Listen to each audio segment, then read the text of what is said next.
dear students. Today I am going to take my lecture on that is quantitative measurement. First of all, I would like to introduce myself.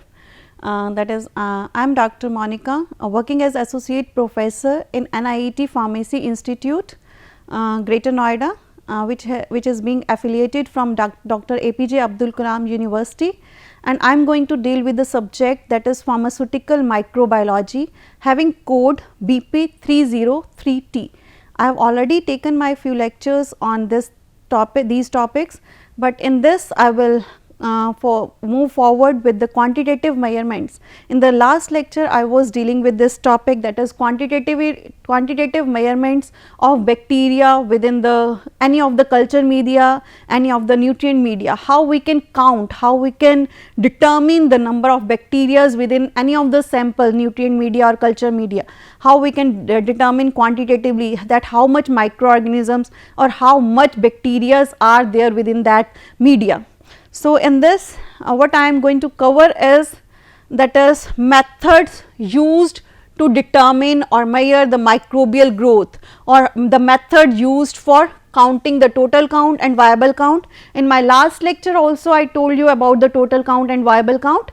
Viable count is the count in which we find out, we determine the living microorganisms, how many living bacteria are there within the media, how many and total count deals with viable plus dead microorganisms, how much bacteria which are living and how much bacteria which are that is live. So, for that I have already started up in the last lecture. I gave you an introduction part related to this, but that is how we can go for viable count using serial dilution and plating techniques. By using serial dilution and plating technique, we need to generate we have to dilute our samples, we have to go for the plating method, and we have to select one of the plate in which we can easily count our number of bacteria or number of microorganisms. But growth will only takes place if the bacteria are live and if the microorganisms are live. Until and unless if they are not live,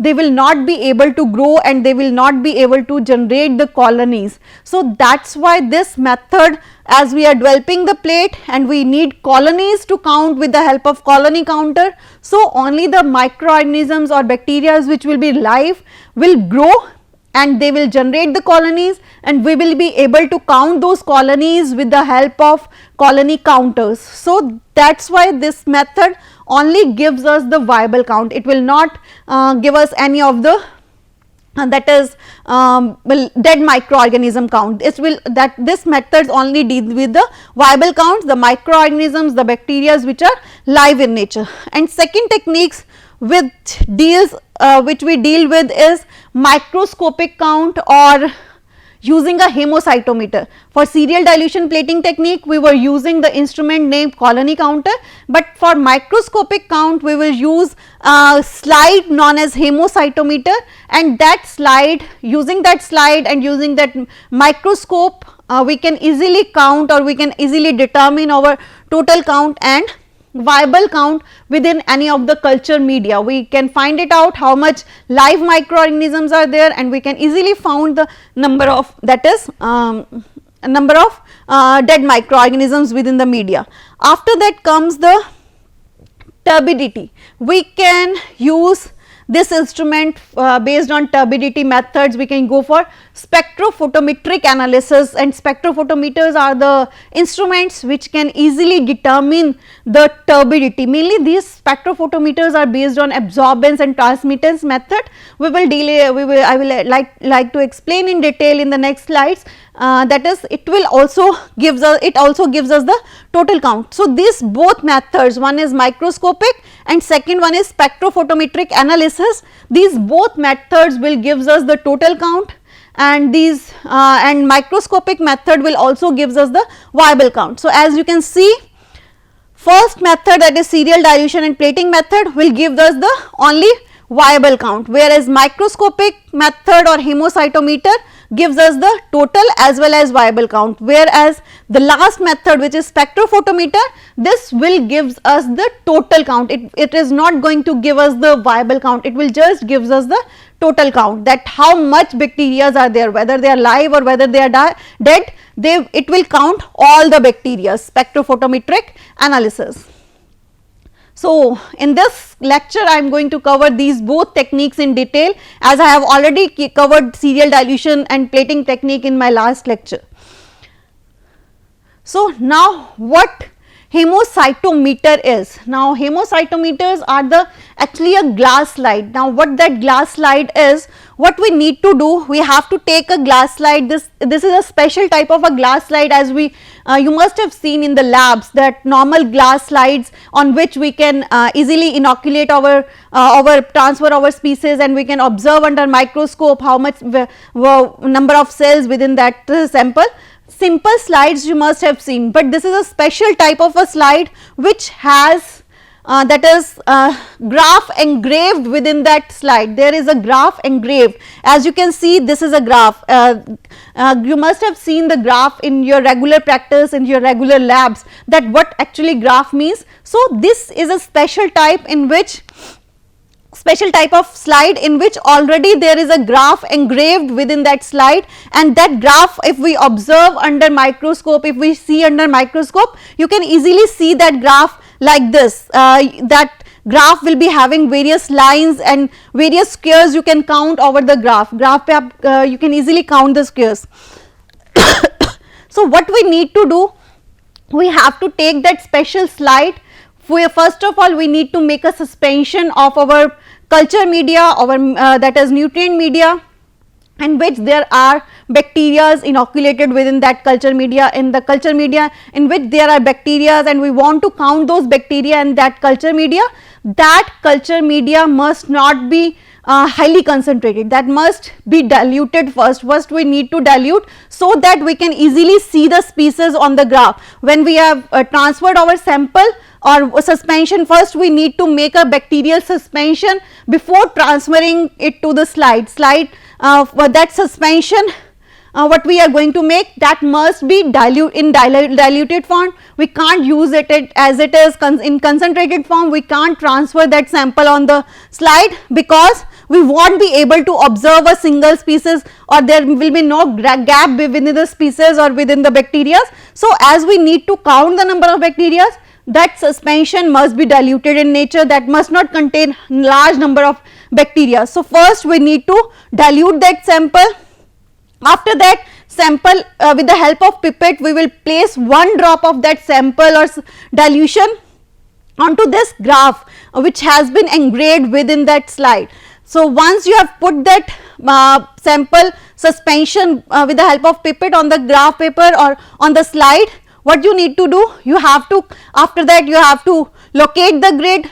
After location of grid, you will transfer the sample, and after transferring the sample, what you need to do, you need to cover that glass slide with the help of a cover slip. We will place a cover slip over it, and after that we will observe that suspension or that bacterial suspension under the microscope. And what you will observe, you will see the number of microorganisms. You can easily see you can easily see the species under the microscopes like this.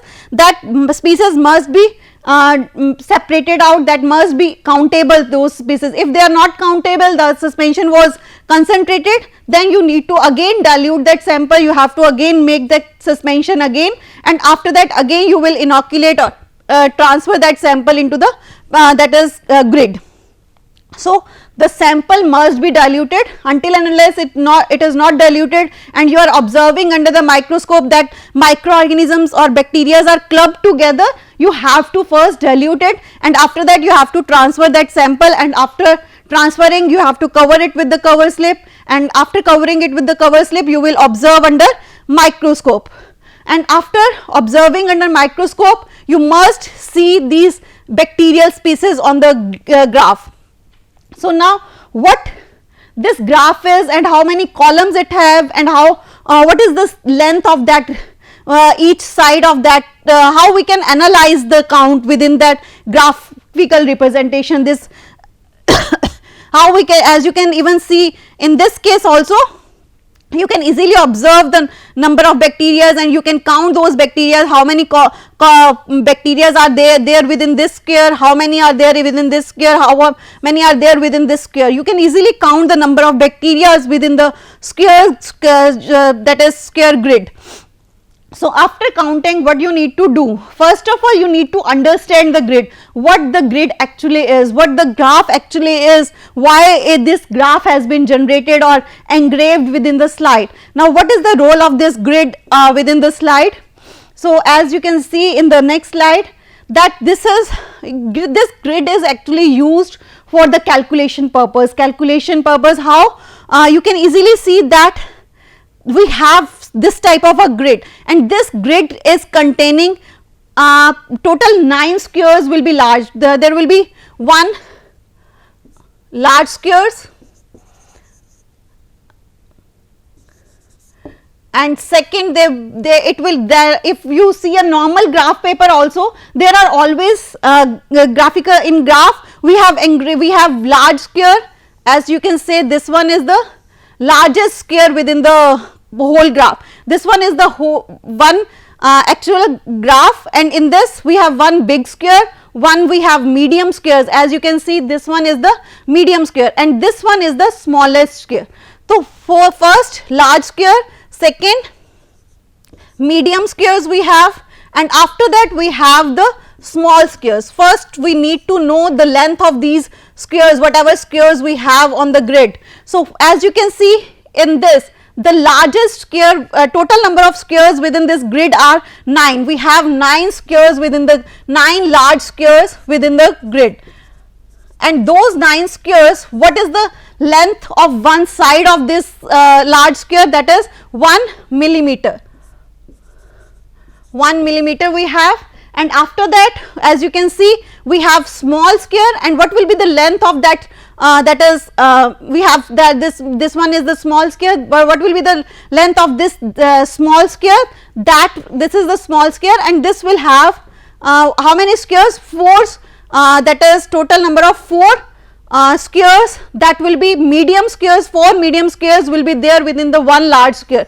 As you can see, in one large square we have 4 medium squares, and these 4 medium squares, what will be the length of this thing? This will be 1 divided by 2, means as you can divide this line, this whole line is 1 millimeter, and this can be divided into 2, then we will get that small square will have that is 0.5 millimeter size. This length will be 0.5 millimeter, and what will be the length of this thing? If we are having this one is 0.5, then what will be the length of this? That will be 0.25. So small squares will have 0.25 millimeter length.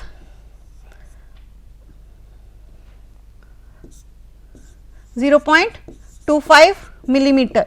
So as what we actually, as you can see, when we will drop a drop of suspension on this graph, in this way the your cells will look like, and you will be able, shaded portion represents the cell number. Now how much this cell is occupying the space, and how much, what will be the, even we can determine the length of, we can determine the size of that microorganism, we can determine the size of that particular species on this graph. Okay, what is the size of this particular cell using this grid, that is having large square which is 1 millimeter in size, large square having side 1 millimeter, small squares having side 0.5 millimeter, and small very small squares are having 0.25, and the cell suspension or cells, the bacterial cell, the space they are occupying, we can easily find out the space what is occupied with by a particular cell species. So after that we can even calculate the size of the, we can use this grid for counting the number of microorganisms or number of bacteria on the grid, as well as we can even use it for the calculation part, for the calculation of our, that is size of our cells. Size can also be calculated, size can also be determined of a particular bacteria on this grid. So this is the part how we can find it out. We can use this grid for calculating or finding out the number of viable if we add some of the reagents or some of the staining reagents within the suspension, bacterial suspension, so viable or microorganisms may contain different color, and the dead microorganisms may have different color. Like one of the dye which is used that is trypan blue. If we add trypan blue, viable cell will absorb that dye, whereas dead cell will not be able to absorb that dye, and we can easily visualize with the help of microscopes that how much number of microorganisms or viable microorganisms will look like blue in color, will be blue in color, whereas dead microorganisms will be transparent. If we add some dye, such dye which will be get absorbed within the live microorganisms, and dead microorganism will not be able to absorb that dye, so we can easily even find it out how much number of viable microorganisms are there within this grid, and how much number of dead microorganisms or dead bacteria are there within this grid. So this method is used for both, that is we can easily count the viable count of bacteria, we can also go for the that is dead count, we can give the total count by addition of viable count and dead microorganisms.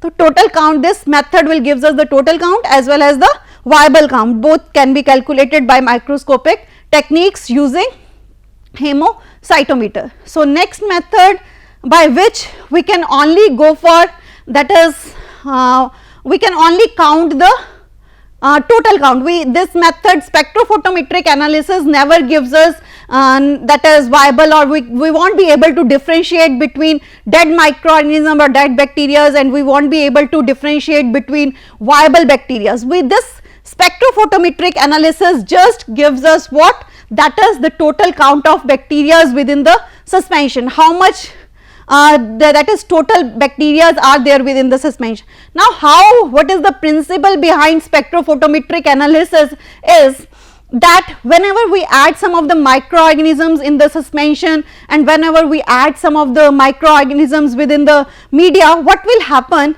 those microorganisms make the preparation turbid. This is the main that is criteria, or this is the main property of the bacteria or properties of the microorganisms. Whenever we add microorganisms within the media is like this uninoculated tube, uninoculated tubes that doesn't contain any of the bacteria. If we have clear suspension or if we have clear media, or we are just having the water sample, that water sample if doesn't contain any of the microorganism, that sample will be clear in nature, there will be no turbidity within that sample. If we don't have any of the bacteria inoculated within that that is tube, uninoculated sample or uninoculated media, if it doesn't contain any of the microorganism, then there will be no that is turbidity.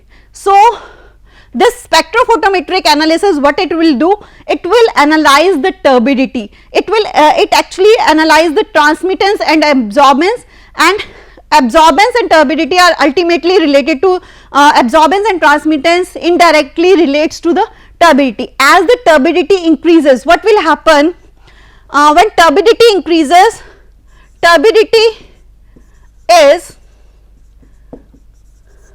directly proportional to absorbance. As turbidity will increase, absorbance of light which we passes through the test tube containing media, when we will pass, as you can see in this diagram, this is a light source. From the light source, if we will pass the light through the media which doesn't have any of the microorganism, which don't contain any of the bacteria, uninoculated tube, when we will pass light from this, what will happen, the light will directly transmit out from the sample. It is a clear sample. If it is a clear sample, there will be no restriction, light will directly pass and transmittance will be 100%. All light will pass through the uninoculated samples. So transmittance will be 100%, in which case, in which there are no bacteria within the sample, because the sample will be clear, there will be no turbidity and the light will directly pass through it, means transmittance will be 100%, but absorbance will be if transmittance is 100, then absorbance is 0, and if absorbance is 100, transmittance will be 0. There is indirect relationship between absorbance and transmittance. If absorbance of light increases, transmittance decreases, and if transmittance increases, absorbance will ultimately decrease. So there is indirect relationship between absorbance and transmittance. So absorbance, as you can see in this, if absorbance is decreasing, transmittance is increasing.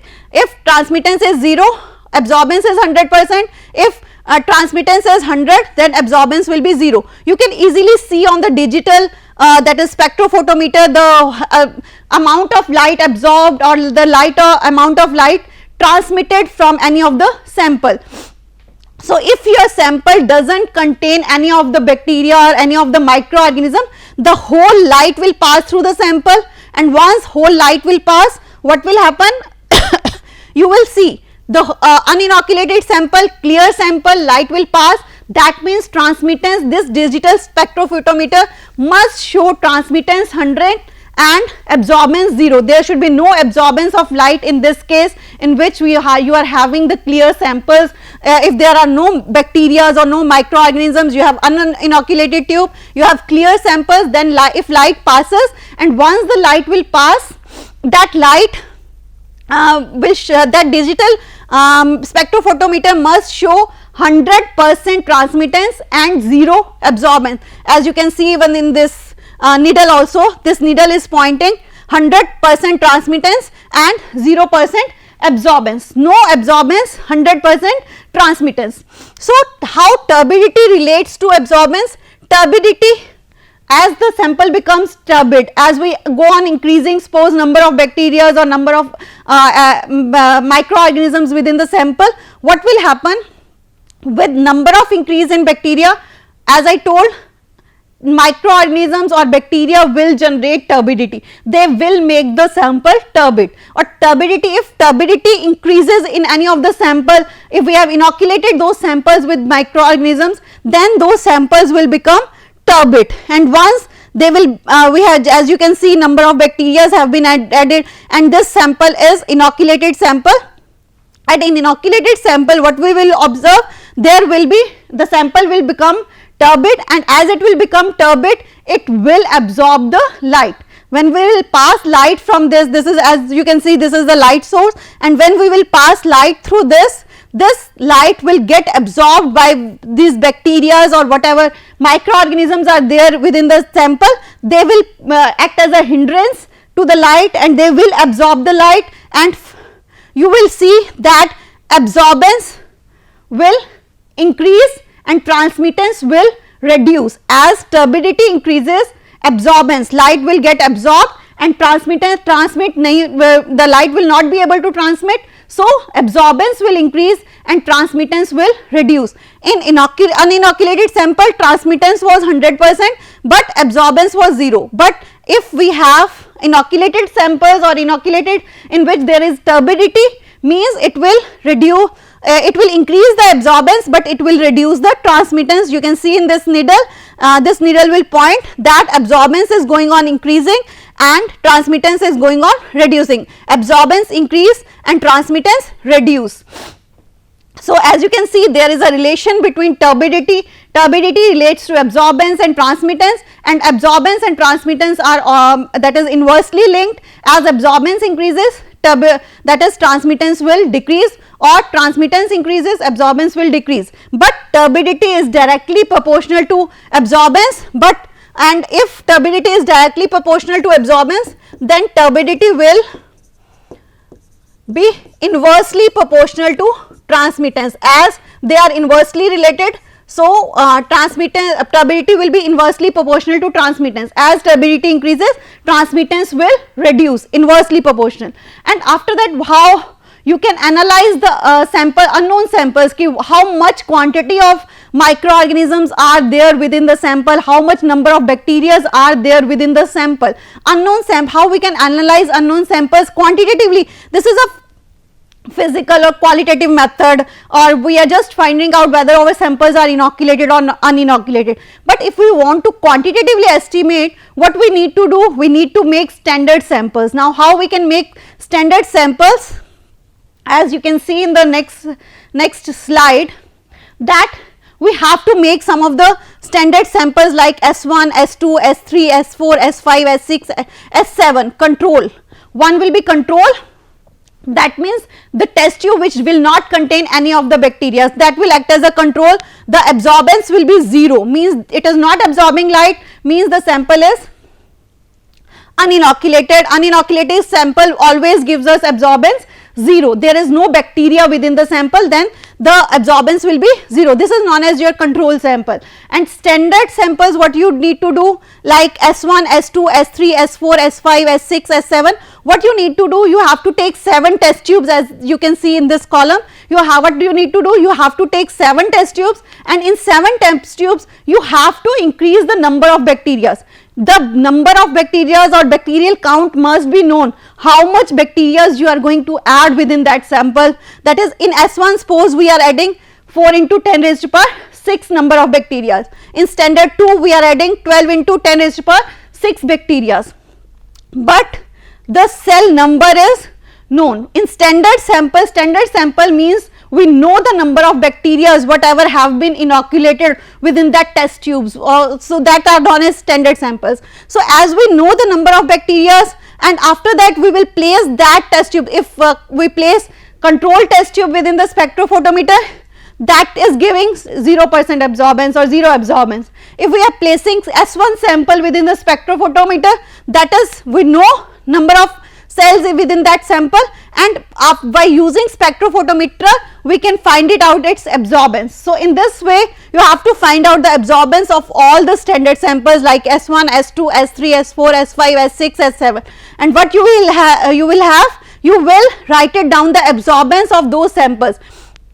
If S1 contains 4 into 10 raised by 6 bacteria, it shows absorbance 0.022 absorbance, and if in S2 if you are having 12 into 10 raised by 6 bacteria, the absorbance is 0.035. Similarly, if we move on, if you are having 30 into 10 raised by 6 bacteria, then the absorbance is 0.125. As you can easily see, observe that as the number of bacteria or number of cells are increasing, the absorbance will also goes on increasing from 0.02 to 0.125. As number of bacteria are increasing, turbidity increases, and as turbidity increases, absorbance will also increase. You can easily plot a graph between, that is, number of cells, cell numbers, and absorbance. On x axis you need to take absorbance, and on y axis you need to take the cell numbers. Now as I told, you are having cell numbers, you are having absorbance. You can easily plot a graph using these two columns, that is cell number and absorbance. You have to take cell number, suppose we are having 4 into 10 raised to power 6, 10 raised to power 6 we have already added. So 4 into 10 raised to power 6 will gives us this point, and we will have this point, that is representing 4 into 10 raised to power 6, 0.22, that is absorbance. So these all points we can take, and after plotting those all points, that is for control till S1, after taking those points, we have to plot a straight line. We have to plot a standard plot, means that cell numbers versus absorbance will gives us a straight line. If we plot these points and we just extrapolate those points and we just draw a line covering most of the points within the straight line, we will get a standard plot. Now this standard plot will further be used for the analysis of test samples. Test samples are the sample, these were standard samples, means we were knowing how many bacteria or how many microorganisms are there within that sample. But what we mean by test sample? In test samples we don't know how much bacteria or how much microorganisms are there. So test sample, what we will need to do, we will take those test samples. Suppose here I placed test sample. Now test sample, I don't know how much bacteria it will contain. What I will do, I will place the test sample in the spectrophotometer, and when you will place the test sample into spectrophotometer, it will gives you the absorbance. Now you will note down the absorbance. Suppose for the test sample you are getting absorbance within the range, that is 0.7076. If the absorbance comes out to be 0.076 for the test sample in which you don't know how much bacteria are there. Now what you will do, you will plot this 0.076 within this graph. We have to extrapolate, we have to find out that point where that 0.076 lies. Suppose if we are talking about 0.076, then this is the point of 0.076. So we can easily extrapolate that point on the standard plot, and by back extrapolating on y-axis, straight line you have to draw. By back extrapolating on the y-axis, you will be able to find the number of cells within the test sample. The number of cells will be almost about, you can see that 19, you can say 19 into 10 raised to power 6. That means your test sample is lying somewhere, that test sample is lying somewhere here. Here you will find it out that your test sample is lying, and the absorbance, as absorbance was 0.76, and here you can see, you can easily find it out that unknown samples concentration came out to be 19 into 10 raised to power 6. In this way we can easily go for find it out the number of bacteria, number of that is microorganisms within the unknown sample. So these are the references which you can follow for this quantitative estimation of bacteria or microorganisms within unknown samples. And you can, best book I always recommend Chiara Neja for experimental part, mainly not theoretical but experimental part. If you want to follow, you can go for Chiara Neja. So thank you so much everyone, thanks a lot.